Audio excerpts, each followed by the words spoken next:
राम राम नमस्कार मित्रांनो, स्वागत आहे तुमचं पुन्हा एकदा आपल्या नव्या कोऱ्या छानशा व्हिडिओमध्ये. मित्रांनो, आपले जे व्हिडिओ आहेत ना ते कंटिन्यू नाही आहेत काही कारणास्तव. तर मित्रांनो, ह्याच्या पुढचे जे व्हिडिओ येतील ते आपण ट्राय करूया की रेग्युलर आपले व्हिडिओ अपलोड होतील. तर मित्रांनो, आज आहे मी माझ्या गावी आणि आज मी तुम्हाला माझ्या गावचा जो काही नजराणा आहे, जो काही आपला परिसर आहे तो तुम्हाला आज मी दाखवणार आहे. तर करूया आजच्या व्हिडिओला सुरुवात. चला. तर हे आहे आमचं गावचं घर. अंगणात तुळस आहे.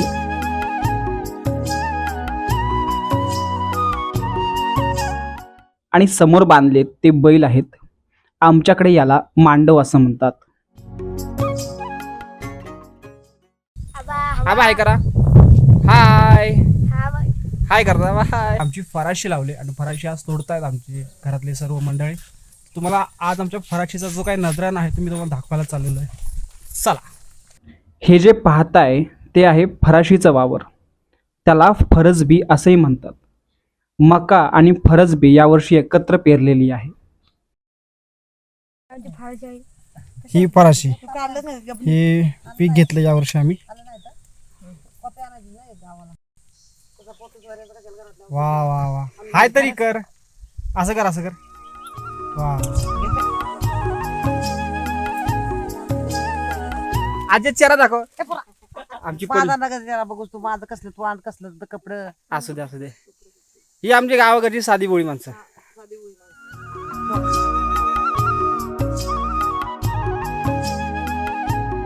आणि अचानक पाऊस आला. तोडलेल्या शेंगा भर पावसात पप्पा आणि भाऊ दोघे जण धुवत आहेत.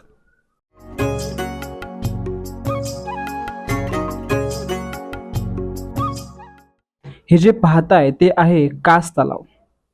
कास तलावाचं पाणी संपूर्ण सातारा शहराला पुरवलं आहे.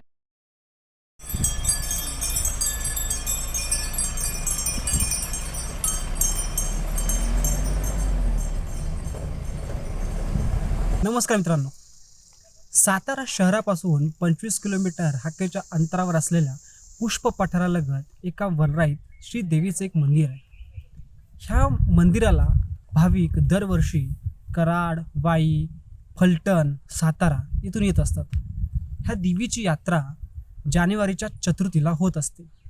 ही देवी एक आमचं कुलदैवत आहे आणि ती देवी म्हणजे श्री घाटाई देवी. आणि ह्याच आज घाटाई देवीचं आज तुम्हाला मी दर्शन घडवणार आहे. चला.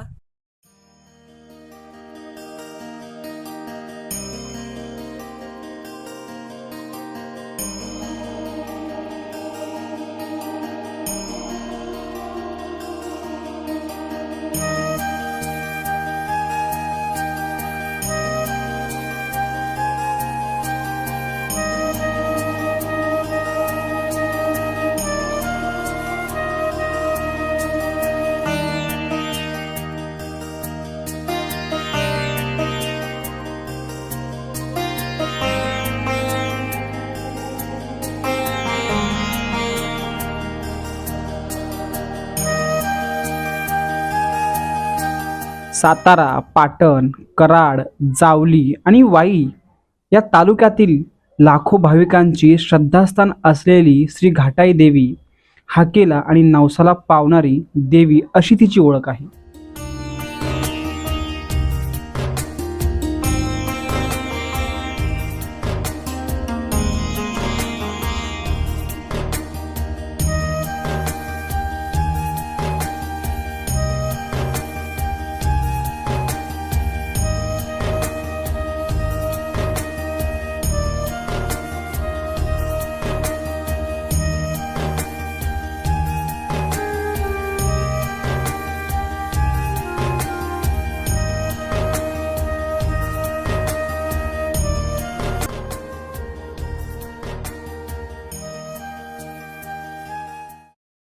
आठ गावच्या येणाऱ्या सासनकाठ्या आणि पालख्या या जत्रेचं खास आकर्षण आहे.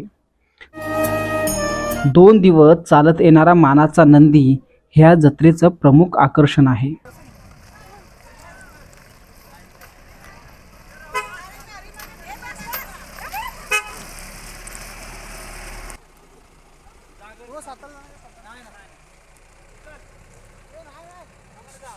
हा व्हिडिओ कसा वाटला चॅनलला सबस्क्राईब करायला विसरू नका. भेटूया अशाच नवीन व्हिडिओसोबत.